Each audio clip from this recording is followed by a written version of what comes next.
Тіна Кароль в одному зі своїх інтерв'ю розповіла: Я би не економила на своїй красі. Ось ми вмиваємось милом. Це з козього молока, з козиного. Тут я з нею погоджуюсь, мило на козиному молоці дуже ефективно очищує шкіру.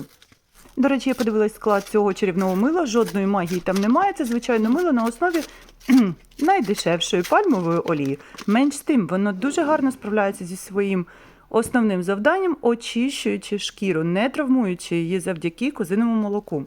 В нашому милі також немає жодних чарівних інгредієнтів, але є кокосова олія, олія дереваши, олія солодкого мигдалю, рицинова, високоолейнова соняшникова олія. Кожен шматочок мила має індивідуальний дизайн, жодна квіточка не повторюється. Маємо в асортименті 3 варіанти такого мила. Біле, без ароматизаторів, барвників, яке підходить для чутливої шкіри, а також для дітей від 3 років. Рожеве з трендовим ароматом від Jo Malone Півонія та бузкове з ароматом лаванди.